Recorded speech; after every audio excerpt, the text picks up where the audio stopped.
মদিনার বাজার দিয়ে নবীজি যাচ্ছেন, নবীজির একটা ওঁট পছন্দ হয়েছে, তো নবী ওঁটের মালিকের কাছে গিয়ে জিজ্ঞেস করলেন, ভাইয়া এই ওঁটটার দাম কত?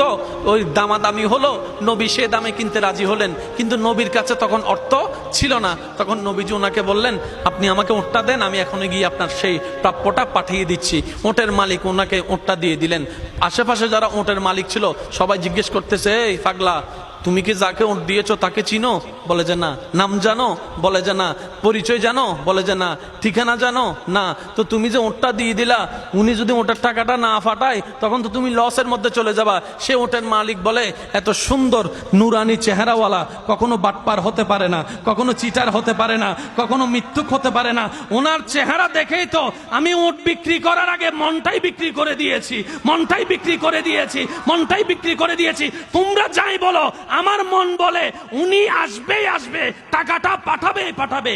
এই কথা বলতে না বলতে কিছুক্ষণ পরে নবীজির একজন সাহাবা এসে বলছেন, একটু আগে একজন ওট নিয়ে গিয়েছেন কাছ থেকে, ওটের মালিকটাকে একটু দেখতে চাই। উনি বলে যে আমার থেকে।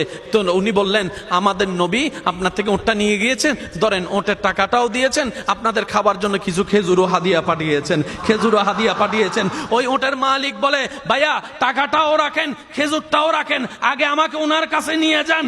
আমি ওট বিক্রি করি নাই, আমার দিলটাই বিক্রি করে দিয়েছি। ওনার চেহারা মোবারক দেখে আমার মনটাই পাল্টাই গিয়েছে, আমি কালিমা পড়ে মুসলমান হয়ে যেতে রাজি আছি। সুবহান।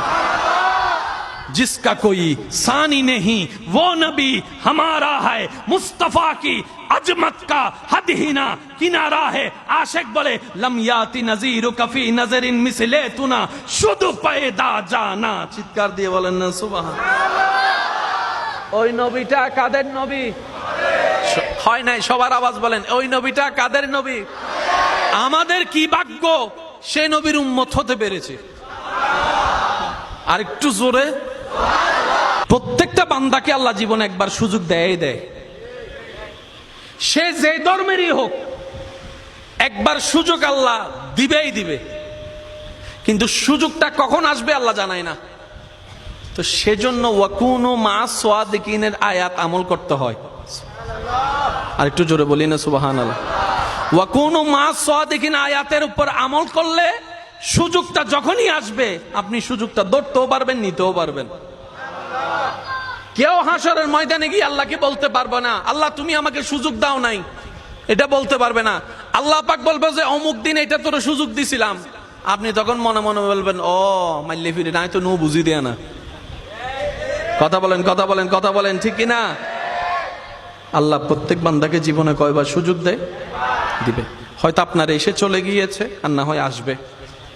একটু প্রস্তুত থাকেন। এটা ধরতে জানলে দুনিয়াও কামিয়াব, আখিরাতও কামিয়াব।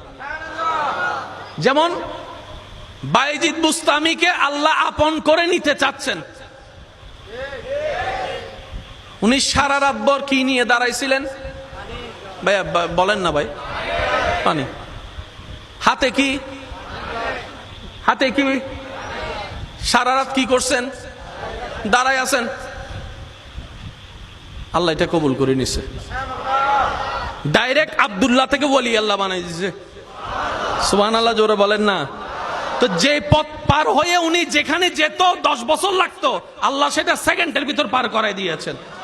সেজন্য মা বাবার যখন সেবা করবেন নিয়ত এটাই রাখবেন, ও আল্লাহ এটা তোমার জন্য পছন্দ হয়, এটার দ্বারা তুমি আমাকে কল্যাণ দান করো, এটার দ্বারা তুমি আমাকে জান্নাত দান করো। মা বাবা সেবা করার সময়, মা বাবাকে দেওয়ার সময়, মা বাবার উপকার করার সময়, বউকে দেওয়ার সময়, স্বামীকে দেওয়ার সময়, মানুষকে দেওয়ার সময় নিয়ত রাখবেন, আল্লাহ তোমাকে খুশি করতে চাই, তোমাকে রাজি করতে চাই, তোমাকে রাজি করতে চাই। সুবহানাল্লাহ বলেন না। তোমাকে রাজি করতে চাই, তোমার দেওয়া সম্পদ তোমার খুশির জন্য তোমার বান্দাকে দিচ্ছি, তোমাকে রাজি করার জন্য, তোমাকে খুশি করার জন্য। বিশ্বাস করেন ভাই, আপনার এই জীবনের একটা কাজ যদি রবের কাছে প্রিয় হয়ে যায়, আল্লাহ আপনাকে 20-30 বছর রিয়াজতের রাস্তা 1 সেকেন্ডে পার করাই দিবেন। ওই সুযোগগুলোকে একটু বুঝতে হয়। একটু জোরে বলেন না রে ভাই।